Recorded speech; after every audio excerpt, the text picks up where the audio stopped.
में वह अर्थतंत्र विकसित होना होगा, करना होगा जो जनता के लिए काम करे। लेकिन अभी ये मौजूदा दौर में जो अंतर विकसित कर दिया गया है कि सारे संस्थाओं को सत्ता की चाकरी में लगा दिया गया है और सत्ता चंद कारपोरेट पूंजीवादियों के की ये चाकर बन के रह गई है।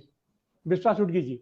हाँ, मेरा मेरा ये मानना है कि भारत देश में जो एक डेवलपमेंटल बातें हो गई पिछले 20 साल में, तो ये जो रेगुलेटरी सिस्टम है, वैसे देखा जाए तो हम किसी से कम नहीं है।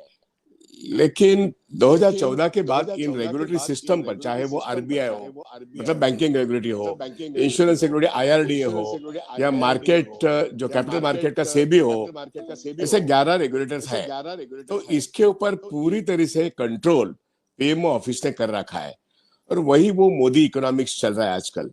तो ये एक बहुत ही गंदा मॉडल है जो एक कुछ पूंजीपतियों को फायदा दिलाने के लिए है।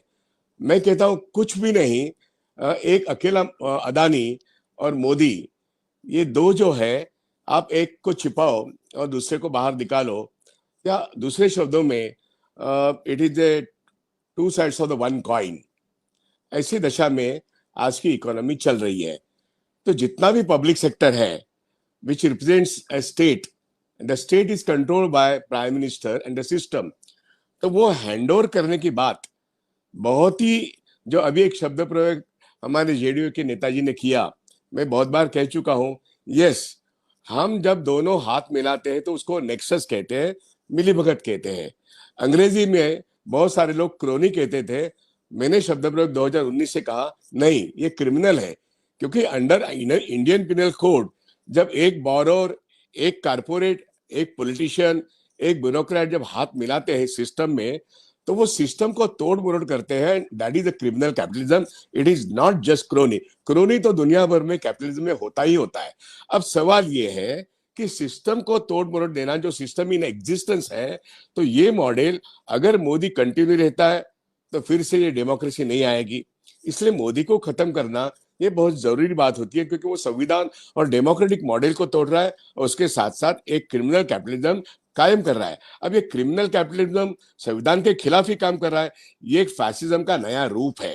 फैसिज्म जब सारी संस्थाएं अपने कब्जे में करता है, तब पहले वो मीडिया को हाथ में लेता है, जनमानस को हाथ में लेने के साधन होते हैं, और बाद में सिस्टम को हाथ में लेता है। तो हमारी सिस्टम में कोई गलती नहीं। मैं अभी भी कह रहा हूं कि अदानी का हर फाइनेंशियल ट्रांजैक्शन सेबी में रिकॉर्डेड है, आरबीआई में रिकॉर्डेड है, मिनिस्ट्री ऑफ फाइनेंस के डीएफएस में रिकॉर्डेड है, सारे एविडेंसेस मौजूद है।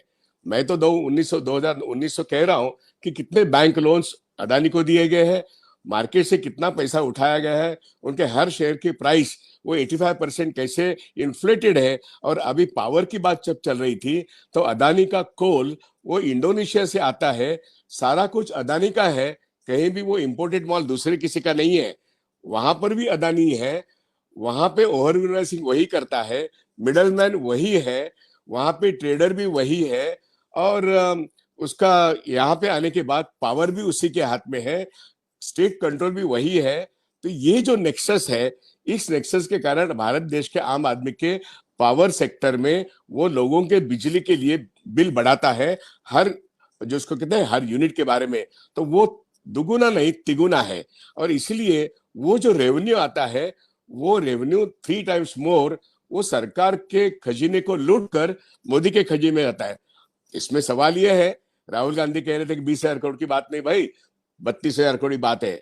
किसका पैसा कौन हैंडल कर रहा है? बात वही है, मोदी का पैसा है अदानी हैंडल कर रहा है, या अदानी का पैसा मोदी हैंडल कर रहा है? इन बातों पर हमको लोगों तक जाना है। हम लोग ये नहीं जा रहे, क्योंकि हम अभी भी, एक मोहिया मोहित्रा ने सवाल उठाया है तो उसको कैश लेके आप सवाल उठाते हो, और वहां पे हीरानंदानी जैसा आदमी, मतलब हीरानंदानी का जो सीईओ है, वो मोहित्रा को फिक्सिंग करता है। इस फिक्सिंग में आप निशिकांत दुबे, बीजेपी का मेंबर ऑफ पार्लियामेंट, उसको इस्तेमाल करता है हीरानंदानी को, and he becomes a turncoat in the वो कमिटी जो है एथिक्स कमेटी। ऐसी साजिशें हो रहे हैं, संजय सिंह के खिलाफ साजिश होती है, मोहित्रा के खिलाफ साजिश होती है, राहुल गांधी के खिलाफ साजिश होती है। ये जो साजिश है, ये साजिश से सिस्टम को उनके हाथ में कंट्रोल किया है, इसलिए वो साजिश होती है। तो बात समझने की यह है कि why Adani is favoured, because Modi is a dictator, he is more dangerous than the Hitler. क्योंकि आज की डिजिटल टेक्नोलॉजी, आज का क्रोनी कैपिटलिज्म नहीं, क्रिमिनल कैपिटलिज्म, वो पूरी तरीके से पूरे इस सिस्टम में कंट्रोल कर रहा है, और इसको भेदना बैलेट बॉक्स के जरिए जरूर है और किसी माध्यम में नहीं।